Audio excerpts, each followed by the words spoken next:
Here it is, the top 10 of 2010. It does not matter how significant these games were or what they meant to fandom at large. This list was determined solely by the amount and quality of fun that I had, both while playing the game and how I felt about the game by the time that I was done. These are games originally released in 2010 with any remakes, slightly upgraded versions, ports, or episodic releases sadly getting disqualified. Also, please keep in mind that if you've been watching my reviews, perhaps some of my opinions have very slightly changed over time. Here we go. Number 10 is Sonic Colors for the Nintendo Wii. 3D Sonic games are extremely innovative with no other comparable titles. When Sega gets it right, the result is amazing, which is what Sega did here. Rocketing through levels kicks a lot of ass, and what I really liked about this game, harkening back to my experiences with the old Genesis titles, was just how easily replayable it all is. You can just fire this up and go at it. Let's all hope that this is the start of a new trend for the Blue Blur once and for all. Number 9 is Lost Planet 2 for the Xbox 360 and PlayStation 3. For the uninitiated, Lost Planet 2 might seem like a strange choice because it is a little bit rough around the edges, at least at first glance. Why this game? It's a third-person shooter with just the right hint of arcade action, featuring some fast-paced, ridiculously killer enemies, a ton of mech suits, and an optimized experience for a 4-player romp when most other games usually focus primarily on just allowing you to play by yourself through the story mode, and then having the co-op be the additional tack on. Sadly, as time goes on, I'm sure it will become harder and harder to have that ideal experience in the story mode, but you also get the competitive multiplayer as well, which does have its own unique twist on things. Number 8 is Halo Reach for the Xbox 360. Halo doesn't get nearly the credit it deserves among the anal-retentive, bitter video game fans. There are so many different ways to tactically approach all of the different levels and individual situations that you come across in the story mode based on your playstyle. Weapons, potential vehicles, whether you're doing it in co-op or not, how ballsy you are, and really just what direction you end up moving in, all contributes to a unique experience each time you play. Halo Reach is an extremely polished, straightforward FPS of modern design, and it is what a lot of other games aspire to be. Number 7 is Arcry's Fantasia for the Nintendo Wii.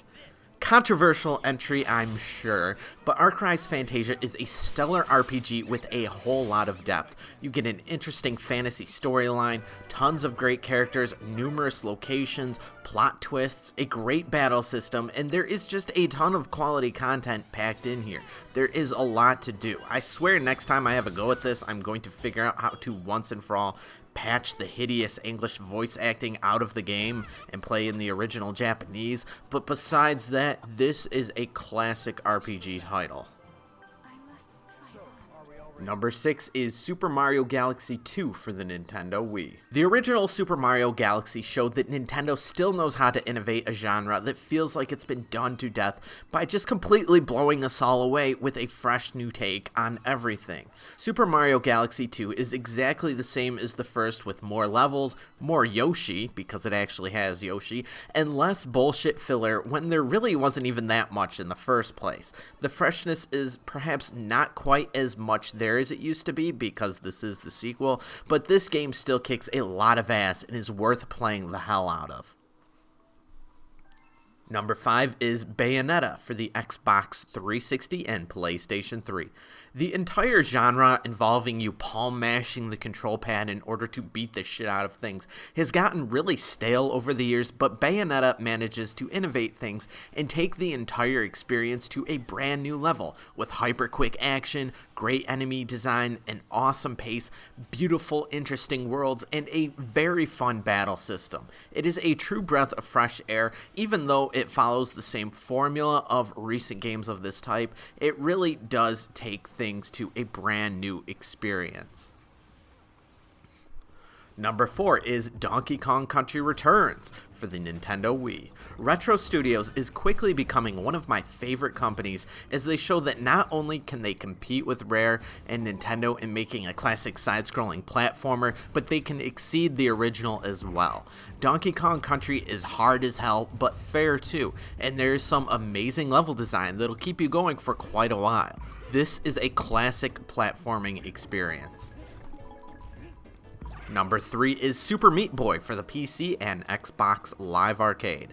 Proving that you don't need amazing graphics or even any sort of budget, Super Meat Boy is a polished game that perfects the recent trend in crafting these small, ultra-challenging platforming levels where you have a lot of control over how in particular your character moves. The variety is endless with tons of different characters that you can play as, all with their unique style and a seemingly endless supply of different levels. Everything here is masterfully done, and this is a true breath of fresh air into the 2D platforming genre.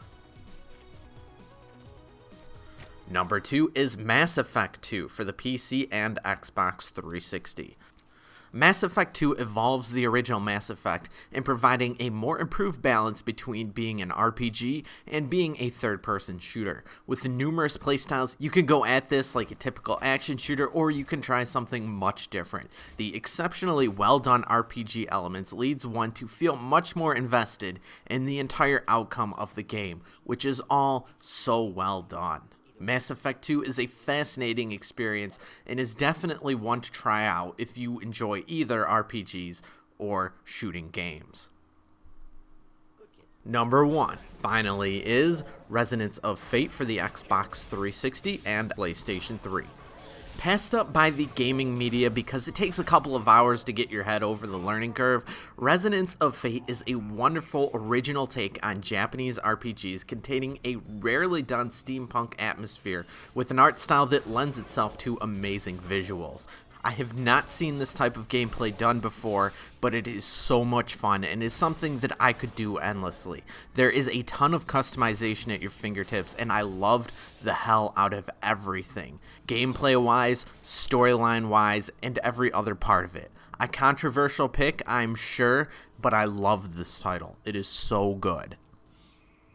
So what is your top 10 or even your top 5 if you haven't played that much? Let me know in the comments, or even better, make a video response. Thanks for watching.